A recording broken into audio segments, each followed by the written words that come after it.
start doing that. yoga in 2003 was not doing yoga Right, now. right. Yeah. And then it pans to her 18 electronics that she has for work. She has like 18 different phones for work. And I'm like, okay, so she's a breadwinner. She's got short hair and she's doing yoga on the floor. Her nails are not painted. That's all I need for right now in the moment. Right? Honestly, that's it. Case closed. Gay. Case closed. She's homosexual. And then we go to her. She's like yanking Lindsay Lohan out of bed, right?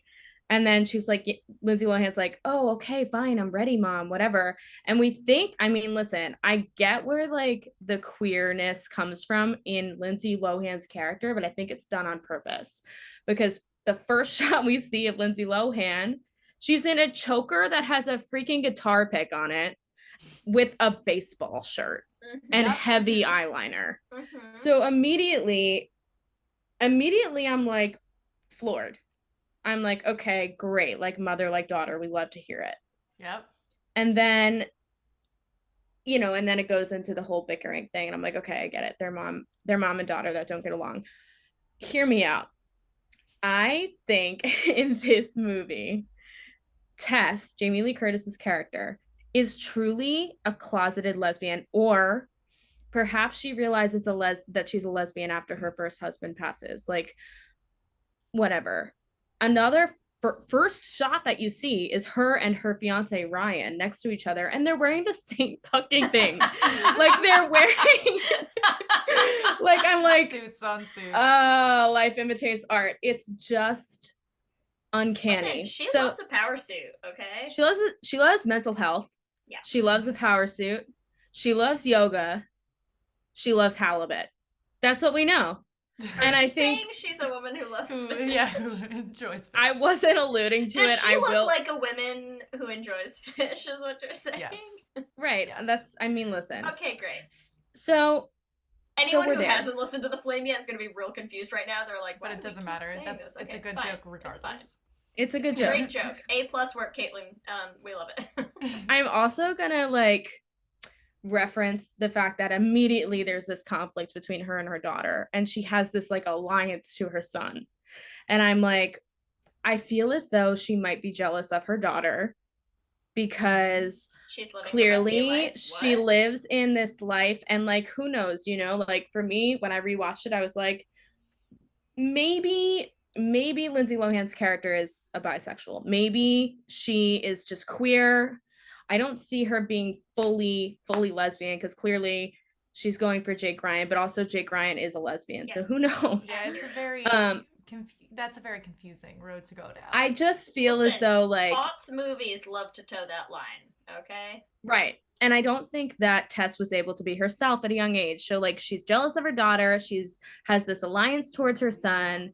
She's this boss lady, breadwinner who is getting married to a literal version of herself. I'm sorry, I live in New York City and there's a motorcyclist outside. Jake Ryan is outside your window. Jake Ryan is about to sing "Hit Me, Baby" one more time. Yeah, he's outside.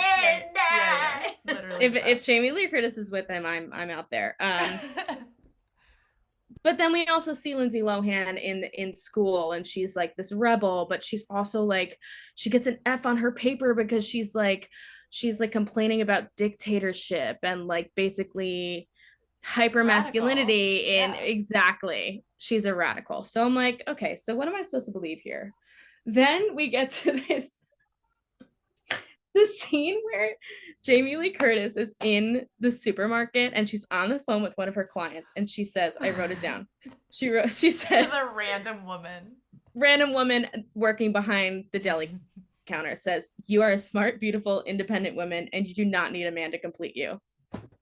And that Case woman closed. is in tears. Also, can you imagine? Okay, so I know that obviously we have Tess and she has a fiance, whatever. Ryan's there. He seems like a nice guy. But rewrite, she doesn't start the film with a fiance. That woman she meets at the grocery store. At the grocery store. Becomes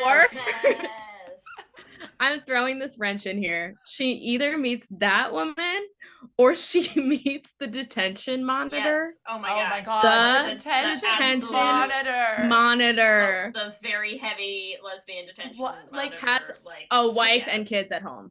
Yes. Oh yes. Yeah. Turtleneck, am I wrong? Like I think she's wearing a turtleneck. I don't even know what she was wearing. Obviously super short hair, like the butchest woman you'll ever see. Butch. Wait, can we one other thing that I want to talk about with Tess real quick, just because it's relevant to the scene you just mentioned. Actually a couple scenes you just mentioned. Why does Tess, who is a therapist, need so many phones? Like, what secret life is she hiding is what I want to know. Like, who are all of these phones? Oh my god, you think one of the phones is from her lesbian lover? Yes. Probably. It's a freaking BlackBerry. You're Red a therapist. flag. What do you need 8 phones for? It's 2003. What are you doing with them all? She's got a lot. So right. She needs one phone specifically for halibut orders. One phone. Is that her code name?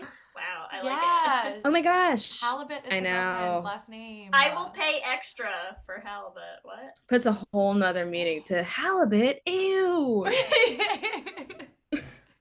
I know that. I mean, that whole conversation in general is, I think, a convincing argument for like Lindsay maybe as a bisexual, queer. Like she's not. Lindsay is the whole gay in this, and I will die on this hill. She's very cool, and I will say I think that maybe Tess is like, I don't know if like I can let my daughter know that I'm gay. I just don't know like how she would feel. She's okay. But she's switching lunches with the freaking lesbian detention monitor. Yes. She has an alliance with the lesbian detention monitor, and she's also in a band called Pink Slip. Pink Slip. What? It's a whole lot. It's a whole lot. Wait, like we're not at Anna yet. I'm still on Tess. Yeah, sorry. Okay.